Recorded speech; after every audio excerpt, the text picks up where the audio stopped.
Hoje eu quero a permissão dos irmãos para não me estender muito, até porque você também não vai ter muita paciência para me ouvir, né? Mas eu vou trazer uma palavra ao seu coração que está registrada no livro do profeta Jeremias, no capítulo 18. Capítulo 18. Um texto bem familiar dos irmãos, mas eu quero pensar um pouco sobre o que está aqui. A palavra de Deus é viva e eficaz, mais penetrante do que espada alguma de dois gumes, né? Então, Jeremias, capítulo 18. Ô Lucas, eu mudei de ideia. Nós temos hoje vários convidados. Bota o texto lá para eles lerem também. Eu queria dar um castigo nos irmãos. Eles pegar a Bíblia. Eles pegaram agora, pode botar. Pode botar aqui os nossos convidados acompanhar, né? Glória a Deus. Era só para você pegar a Bíblia. Só para você pegar a Bíblia aí. Muito bem. O texto é Jeremias 18, 1 a 6.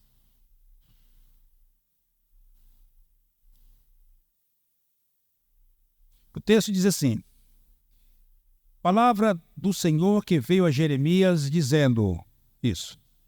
Dispõe-te e desce à casa do oleiro, e lá ouvirás as minhas palavras. Desci à casa do oleiro, e eis que ele estava entregue à sua obra sobre as rodas. Como o vaso que ele fazia, ou melhor, como o vaso que o oleiro fazia de barro se lhe estragou na mão, tornou a fazer dele outro vaso, segundo bem lhe pareceu. Então veio a mim a palavra do Senhor: não poderei eu fazer de vós como fez este oleiro, ó casa de Israel? Diz o Senhor: eis que, como vaso na mão do oleiro, assim sois vós na minha mão, ó casa de Israel. Amém? Amém. Muito bem. Essa porção da Escritura aqui, irmãos, que está registrada nesse capítulo, ela deu mais ou menos essas datas bíblicas antigas. É muito difícil você precisar. Só para você ter uma ideia, não é mais ou menos onde ela se deu, provavelmente no ano 586 antes de Cristo, ali chegando ao momento do cativeiro babilônico. Jeremias, nesse tempo, era profeta do Reino do Sul. E enquanto ele pregava a palavra de Deus para evitar o cativeiro, porque os seus vizinhos, seus irmãos já tinham ido no cativeiro assírio. E ele queria evitar o cativeiro babilônio. E ele então pregava dia e noite, apontava o dedo dia e noite, mostrava o caminho do Senhor dia e noite. O povo duro, coração circunciso, não lhe ouvia. E a gente, ao olhar o livro do profeta Jeremias, né, você percebe que Jeremias como que entrou num certo estado de depressão. Não é? Você não encontra essa palavra aqui, hora nenhuma, no seu livro. A gente percebe pelas suas profecias e o modo como Deus tratou com ele. Não é? Porque quando você olha para o texto aqui, o que nós acabamos de ler, especialmente no versículo de número 2, ele diz: dispõe-te e desce à casa do oleiro, e lá ouvirás as minhas palavras. Quer dizer, por que ele tinha que ir lá na casa do oleiro? Por que ele tinha que ir lá para poder ouvir a palavra de Deus? Deus não era suficientemente poderoso para falar diretamente a ele e ele entender? Não faz sentido. Mas por que Deus fez isso? Desce à casa do oleiro, que lá falarei contigo.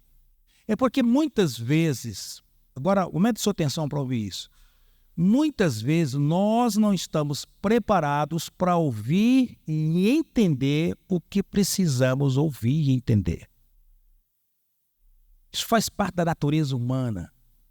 Tem momento que Deus não basta falar, ele tem que desenhar, né? Não tem esse negócio? Quer que eu fale ou quer que eu desenhe, né? Então, Deus é como se Deus desenhasse o que ele queria que o Jeremias entendesse. Porque enquanto Jeremias pregava, e o povo continuava na idolatria, longe de Deus, distante de Deus, cada dia mais afastando de Deus. E ele certamente foi se desanimando daquilo. É como se ele dissesse: olha, eu estou perdendo meu tempo. Até porque Deus já havia advertido Jeremias: você vai falar a esse povo, mas eles não vão te ouvir. Porque Deus é presciente, sabia que isso ia acontecer. Só que Jeremias pregou o povo acreditando que a sua palavra tivesse efeito, tivesse sentido, fosse ouvida e o povo se arrependesse e evitasse de ir para o cativeiro. Os seus irmãos estavam lá sofrendo. Então Jeremias aqui tentando livrar e o povo não ouvia, e Jeremias entrou num modo de depressão. Como se ele dissesse, olha, eu perdi meu tempo, eu falei e não adiantou nada, e eu nem sei mesmo se eu sou profeta. Deus me chamou, mas eu nem sei mesmo se eu sou profeta. Porque como é que um profeta fala e o povo não ouve? Então eu imagino ele, isso é imaginação minha, que ele questionando essas coisas, diz que veio a ele a palavra do Senhor, dizendo, vai à casa do oleiro, e lá eu falarei contigo. Ou seja, o que eu tenho a dizer, você não vai entender se eu falar. Porque, num certo sentido, irmão, as coisas entre nós e Deus, elas funcionam de modo bilaterais. Não é unilateral, só do lado de Deus. Nós queremos que as coisas em relação a nós e Deus funcionem do lado dele. Deus sabe que eu estou precisando disso, Deus sabe que eu estou precisando daquilo. Na hora certa Deus sabe, na hora certa Deus vai fazer. Mas Deus sempre tem uma interação com o ser humano. Sempre, ele tem uma interação com o homem. Ele nunca faz sozinho, nunca fez nada sozinho. Se olha para a criação, por exemplo, ele criou todas as coisas. Mas deixou a responsabilidade para Adão botar o nome em todas as coisas. De modo que se você encontrar algum bicho que não tem nome, não culpe a Deus. Foi Adão que descuidou. É Adão que descuidou. Por quê? Porque há uma interação. Então Deus poderia falar e fazer Jeremias entender. Só que ele preferiu levar Jeremias a entender. A gente vê esse princípio aqui lá no pecado de Davi. Lembra? No capítulo 11 para 12 ali de 2 Samuel, quando Davi fez o que fez, né? Vocês conhecem a história, né? Botou um dos seus soldados de maior confiança à frente de uma batalha para morrer, para que ele ficasse com a mulher dele, né? E ele fez tudo aquilo, e aí Deus precisava tratar com ele, porque ele não se arrependeu, ele achou que fez isso escondido, ele achou que ninguém tinha visto. Aí Deus mandou o profeta Natan ir lá falar com ele. Só que não chegou lá dizendo, olha, assim diz o Senhor. Não. Deus deu um recado diferente. Você vai lá e diz isso para ele. Conta uma historinha para ele primeiro. E aí a historinha que vocês sabem. E ele contou, olha, tinha um lugar, moravam 2 amigos, né? Um chegou de madrugada e tal, e na casa de outro amigo, o amigo que hospedou era rico, tinha muitas ovelhas, bodes e cabras e tal, e ele, em vez de pegar um dos seus animais para fazer uma comida para o seu companheiro que chegou, não, foi lá na casa do seu vizinho, que só tinha uma cordeirinha criada nos braços, comia com seus filhos, caminhava dentro de casa, era como membro da família. Foi lá, arrancou dos braços dela e trouxe para cá e mandou matar e fez um guisado para o seu amigo. Nessa altura, os olhos de Davi já estavam desse tamanho assim. Ele era justiceiro, né? E aí, quando ele terminou, que o rei foi dar a sentença, ele disse, digno de morte é o homem que fez isso. Aí o profeta disse, olha para cá, esse homem é você. Por quê? Porque nesse momento que ele se indignou com o modo como aquele outro tratou o outro, ele abriu o entendimento para entender o que Deus queria dizer. Quando ele disse, esse homem é você, ele lembrou, poxa, eu matei Urias com a mulher dele, peguei a cordeirinha do homem. Eu matei a cordeirinha do homem. Foi eu. Ele desabou, se confessou, recebeu restauração. Assim Deus faz aqui. Jeremias, vai lá que eu vou falar com você. Eu tenho que dizer, você não vai entender, então desce lá no oleiro. E a Bíblia diz que ele foi, ao verso 3.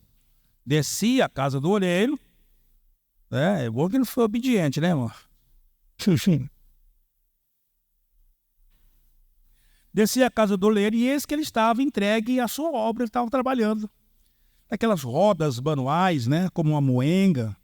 Ele trabalhava com vasos, era um artesão, né, fazedor de vasos. E ele está rodando aquilo ali, né, girando aquelas rodas. E Jeremias está lá olhando. Ouvido atento, porque Deus disse, vai lá que eu falo com você. Ele já era treinado a ouvir a voz de Deus. Ficou ali.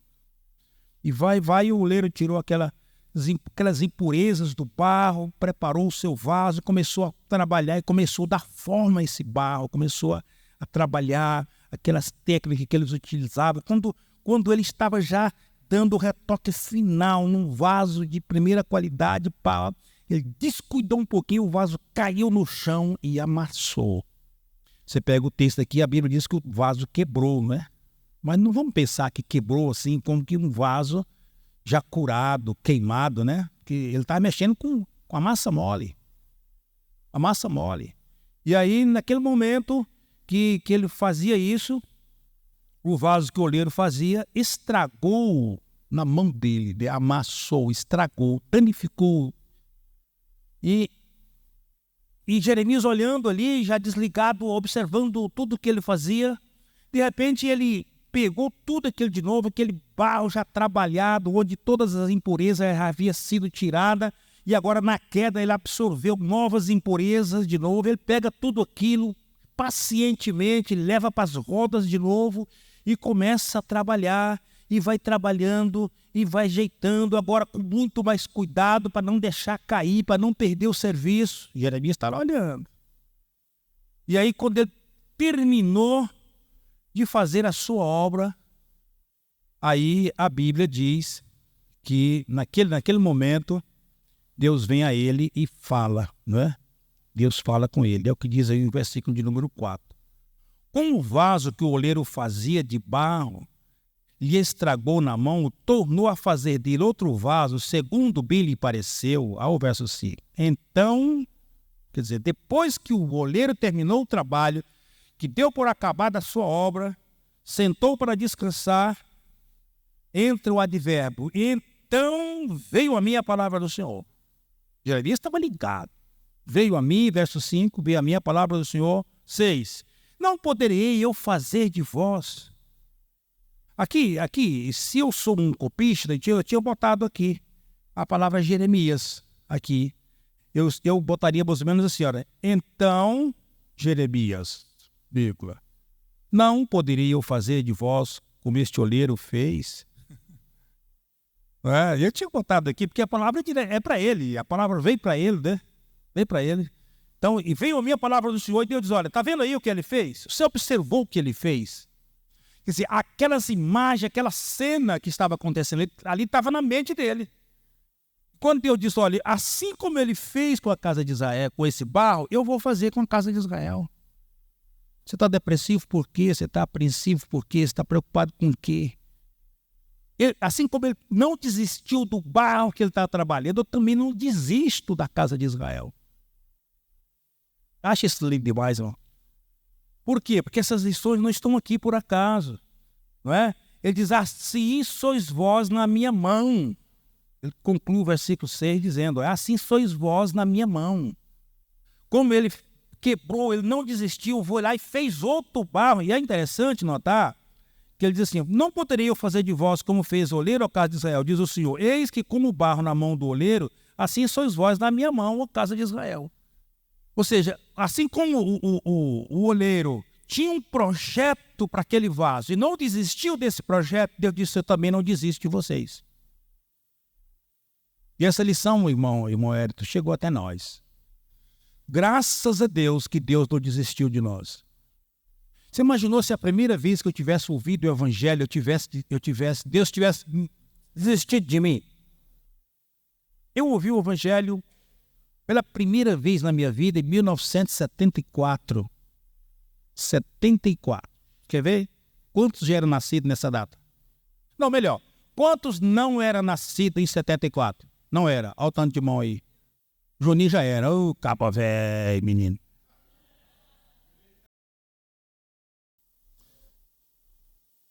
Então, a primeira vez, mas entrou no ouvido e saiu no outro.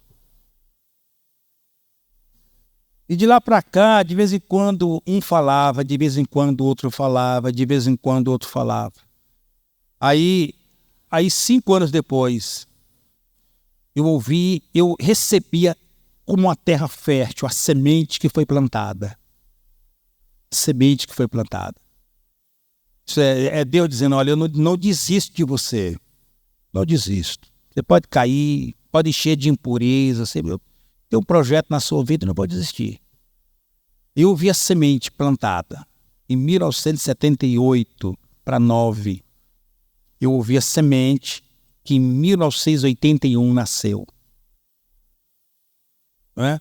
Então, assim somos nós. É possível que entre nossos amigos, nossos convidados, você que está aqui, não é? Às vezes você pensa que Deus desistiu de você, desistiu do seu sonho, desistiu dos seus projetos.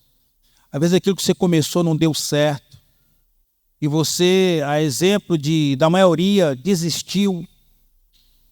Mas o texto dessa noite nos dá conta de que nós servimos um Deus que não desiste. Este assim como significa dizer que do mesmo modo que aquele artesão não desistiu, Deus também não desiste de nós. E você, como filho de Deus, também não deve desistir dos seus projetos, dos seus sonhos. Quantas pessoas que tentou uma vez, fracassou, largou para lá. Tentou outra, fracassou, largou para lá. Mas Deus é o Deus que não deixa, não desiste, né? Não desiste dos nossos sonhos. E o que eu acho interessante nessa porção da Escritura é essa interação, não é, que há entre nós e Deus. Se você pegar, por exemplo, Lucas capítulo 4, versículo 18. Lucas 4, 18, ali está a missão do Messias aqui na terra. Lucas 4, 18. Olha o que ele diz lá. Ó. O Espírito do Senhor está sobre mim, pelo que me ungiu para... E aí vem uma série, não é, a lista, né, da missão de Cristo na terra. Ele me ungiu para evangelizar os pobres, enviou-me para proclamar liberdade aos cativos. Olha lá, proclamar liberdade aos cativos, restauração de vista aos cegos, para pôr em liberdade os oprimidos, e apregoar o ano aceitável do Senhor. Volta no anterior. Está vendo aquela última expressão lá? Para pôr em liberdade os oprimidos. Então, à luz desse texto, o que Jesus faz na nossa vida é como se a gente tivesse preso, ele vai lá, destranca a porta, mas nós, como presos, aqui saímos. Ele não bate as costas, meu filho, vai, está livre. Não. Põe em liberdade, você vai lá e destranca a porta. Alguém está preso, impedido de ir e vir. Ele vai lá e destranca a porta. Por quê? Por causa desta interação que é entre nós e Deus. Por que Israel foi para o cativeiro? Porque Israel não quis interagir com Deus. Jeremias falou, profetizou, e eles insistiram na dura serviço. Então, como eles não quiseram interagir com Deus, aí Deus teve que usar uma nação para fazer eles voltarem para Deus. Para que eles acordassem. Não precisava deles terem ido, bastava ouvir a voz do profeta. Porque Jeremias estava desistindo de pregar para eles. Deus foi lá e animou o profeta. Continua pregando, Jeremias. E aí você tem um livro de Jeremias desse tamanho, ele insistindo com o povo, falando com o povo. Então Deus usou esse tipo de situação para chamar a atenção daquele povo para que eles pudessem voltar para Deus. Mas eles insistentemente não quiseram voltar para Deus. Aí no livro do profeta Isaías 64:8, tem uma coisa bem interessante, eu quero compartilhar com os irmãos, que tem a ver com o que nós estamos falando aqui. Isaías 64:8, leia lá. Mas agora, ó Senhor, Tu és o nosso Pai, nós somos o barro. Olha aí. Tu, o nosso oleiro. E nós todos obras das Tuas mãos. Coisa linda, não? O Senhor é o oleiro e eu sou o barro. É aqui onde o Senhor trabalha e realiza em nós o projeto que o Senhor quiser. Por que o oleiro fez outro barro como bem lhe parecia? Porque o projeto dele era aquele, para aquele vaso. Não interessasse o que acontecesse. Tanto é que ele não desistiu. Então Jeremias está dizendo aqui, a todos nós e para todos nós, que Deus ele é o nosso Pai, não é? Nós somos o barro. Aqui se tivesse aqui, ó, Senhor, tu és o nosso artesão. Ficava bom também, né? Aquele que faz, que ele trabalha com a massa. Mas ele preferiu chamar Deus de Pai. É aquele pai que trabalha uma situação de forma familiar. E nós somos o barro e tu, nosso oleiro. O Senhor trabalha conosco. Todos nós somos obra das tuas mãos. Agora, o que é lindo aqui é que esse oleiro, esse artesão divino, tem um projeto para cada um de nós. Ele tem um plano para cada um de nós. Eu costumo dizer que Jesus Cristo é o caminho, mas em cada caminho, ele tem um caminho para nós. Cada um de nós temos um caminho no caminho. Ele é o caminho de todos, mas no caminho ele tem um caminho para cada um de nós. Isto é, são os projetos individuais, são os planos individuais, são as vocações individuais. Mas ele, como caminho de todos, ele tem um projeto para todos. Para todos. Romanos 8:29 diz que ele nos predestinou para ser conforme a imagem do seu Filho, a fim de que ele seja o primogênito entre muitos irmãos. Ele diz que esse aqui é um projeto universal que Deus tem para cada um de nós, que cada um de nós sejamos predestinados conforme a imagem do seu Filho. Ou seja, Jesus veio como nosso modelo para que nós tornássemos a imagem dele. Porque esta imagem foi maculada, ela foi nos dada na nossa criação, na origem, quando Deus nos criou. Todos nós viemos com a imagem de Deus.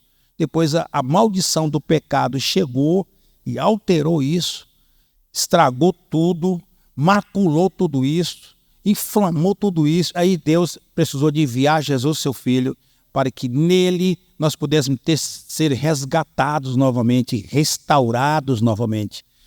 Isso é lindo demais, irmão. Esse aqui é um projeto que Deus tem para cada um de nós. Enquanto nós não chegarmos neste ponto que Deus nos espera, Ele não desiste de nós.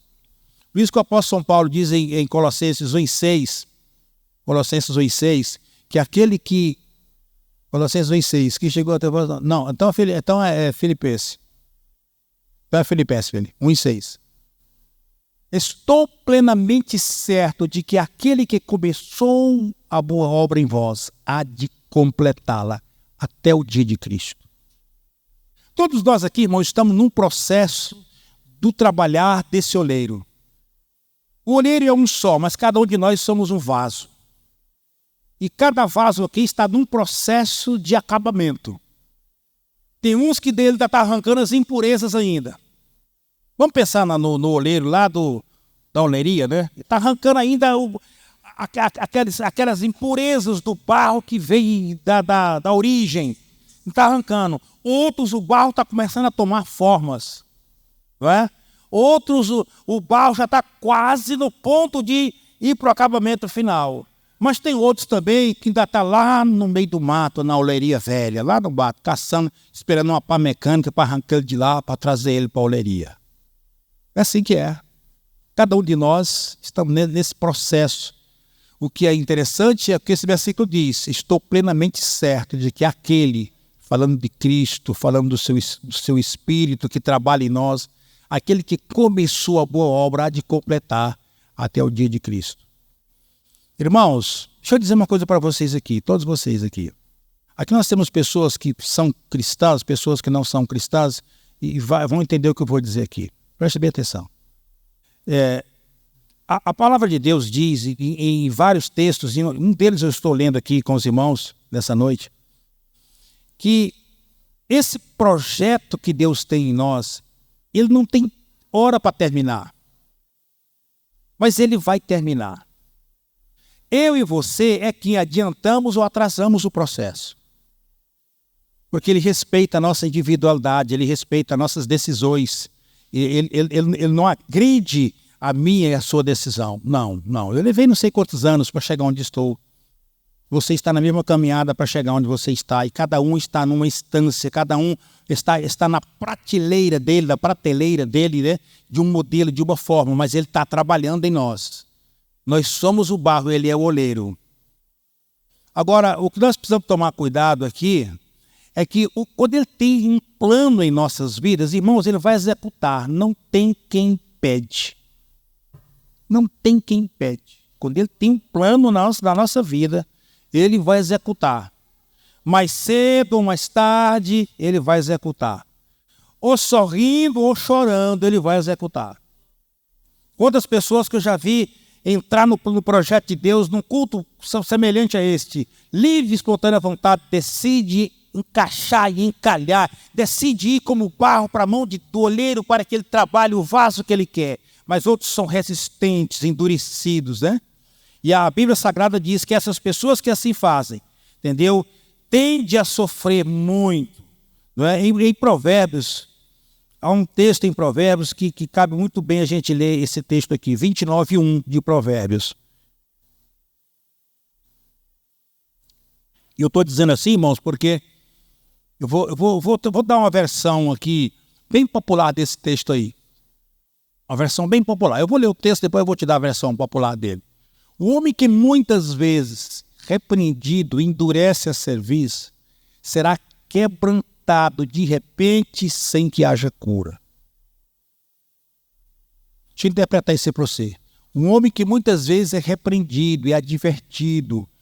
Olha, você está no caminho errado, você precisa consertar a sua vida, você precisa voltar para Deus, Deus tem um projeto na sua vida, e você está lá, não, depois, não, depois. Chega um momento que quando dá fé, meu amigo, você está num beco sem saída. Porque aquela palavra ali, ó, aquele que endurece a cerviz. Cerviz é um músculo que o cavalo tem, o pescoço dele, assim, ó. Ele tem um músculozão forte aqui, não sei se você já viu, faz ele bocar a cabeça, levantar, ele fazer a pose do animal. Aquele nervo ali, ó, é a cerviz do animal. O proverbista aqui diz, olha, aquele que endurece a cerviz, na nossa linguagem, aquele que endurece o pescoço, ele tem que ir para cá, alguém está mandando ele para o caminho certo, mas ele quer vir para cá, alguém está empurrando e ele está vindo para cá. Aquele que faz isso, diz a Bíblia que ele será quebrantado, ou seja, quando ele dá fé, ele quebra o pescoço. De tanto forçar para um lado, enquanto a vontade do seu amo, do seu dono é para outro. Sem que haja cura. Em outras palavras, se Deus tem um projeto na sua vida, não adianta você querer forçar, meu irmão. Quem não vem pelo amor, vem pela dor.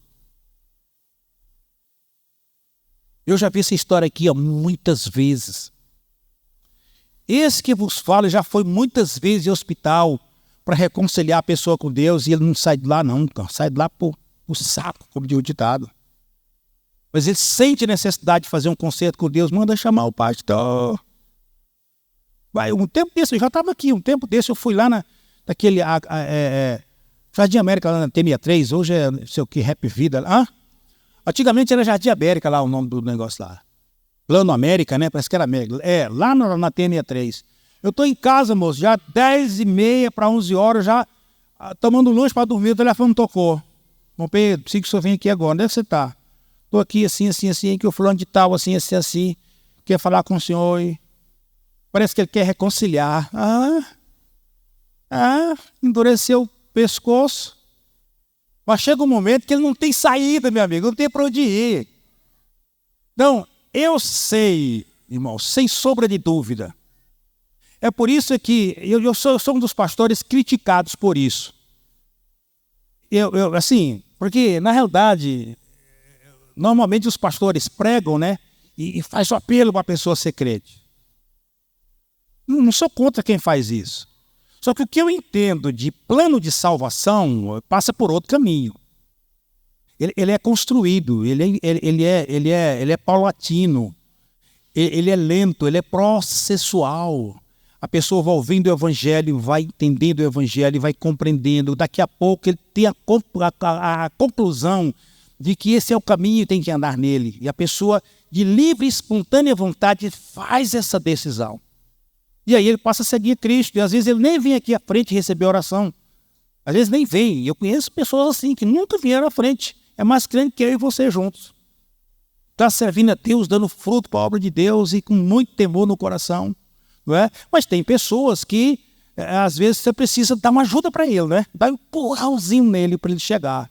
Às vezes está faltando só aquela coisinha para o vaso acabar de ficar pronto e você entrar no projeto de Deus. Como o oleiro fez com o vaso, Deus fazer conosco, né? Mas esse texto aí, ó, é um texto que a gente tem que ver com muito temor no coração. Muito temor. Porque o plano eterno de Deus é que todos nós voltemos ao Evangelho, que nós reconheçamos seu Filho como nosso Salvador. Reconhecemos Jesus como o Senhor das nossas vidas. Romanos 10, 9 e 10. Bote aí. Romanos 10, 9 e 10. Olha o que diz o texto. Ele diz assim, olha, se com a tua boca confessares a Jesus como o Senhor. Olha que texto lindo, né? Quando você diz para você mesmo. Esse momento aqui é o momento que você diz a você mesmo. Eu vou tomar jeito na vida, eu vou servir a Deus. Confessou. Aconteceu comigo dia 22 de fevereiro de 81. 22 de fevereiro de 81, eu estava lá na Vereda de Veracruz, Jardim Guanabara, nem asfalto não tinha naquelas ruas. E eu estava ali, e quando eu encontrei com Jesus, de verdade, quando aquela semente plantada em 1974, nasci agora em 81, quando a sementinha brotou, eu disse para mim mesmo, eu vou servir a Deus ainda que eu não queira.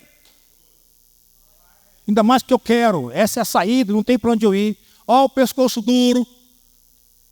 Deus me empurrando para cá e eu tentando ir para cá, mulher, tá?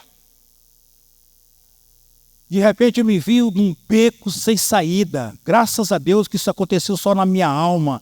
Não precisou de meu corpo sofrer as consequências. Só a minha alma estava sofrendo. E eu disse, fiz a confissão. A partir de hoje eu vou servir a Deus ainda que eu não queira. Se eu não quiser, eu vou servir, ainda mais que eu quero. Pronto, saí dali, peguei ali 12 cigarros que estavam no bolso, joguei fora, pisei nele, da segunda carteira. Aquele cigarro tem 20. Eu estava com 12 da segunda, fora os quimba dos outros. Fora o quimba dos outros. Não é? E o oleiro acabando de dar acabamento no barro, ó. Acabando de dar os... Hã? Então, acabando de dar no finalzinho ali, ó, já tudo pronto, e ele com cuidado para não cair de novo, porque já tinha caído uma vez. Eu cheguei em casa, tomei banho, cacei uma Bíblia que meu pai tinha lá, guardada num baú, que anos atrás tinha batido um passo pro homem lá, o homem pagou ele com a Bíblia, dando a Bíblia no negócio. Estava lá, jogada num baú. Eu catei essa Bíblia, fui para a igreja e estou firme até hoje. Até hoje. Nunca mais. Deus soltou-me a servir, soltou meu pescoço, que eu aprendi a andar com Ele. Vinde a mim, vós que estáis cansados, sobrecarregados, eu vos aliviarei. Estou aqui contando a história do André, moço. Estou contando a história dele. Já me contou o testemunho dele, desse jeito. Então, irmãos, a palavra de Deus é muito clara quando a gente insiste, tenta teimar, não é? Contra aquilo que Deus quer para a nossa vida. Então é muito importante a gente pensar sobre isso, porque é muito melhor você vir, né, pelo amor, não é? Você reconhece que está fora do trilho, reconhece que as coisas sem Deus não vai, meu irmão, não vai. Se com Deus está difícil, imagina sem Ele, não é verdade? Então, o melhor mesmo é a gente se render ao interesse e à vontade de Deus, porque o projeto que Deus tem para cada um de nós foi descrito por Jeremias no capítulo 29, o verso 11. Aqui eu encerro. 29, 11. Olha o projeto de Deus para aquele povo e para cada um de nós que decidia andar com Ele. Ele diz, olha, eu é que sei, que pensamentos tenho a vosso respeito, diz o Senhor, pensamentos de paz e não de mal, para vos dar o fim que desejais. Pensamentos de paz, ou seja, o meu projeto para você é de coisas boas. Pastor, então se a gente decidir andar com Jesus, só vai vir coisas boas? Não é isso que ele está dizendo aqui.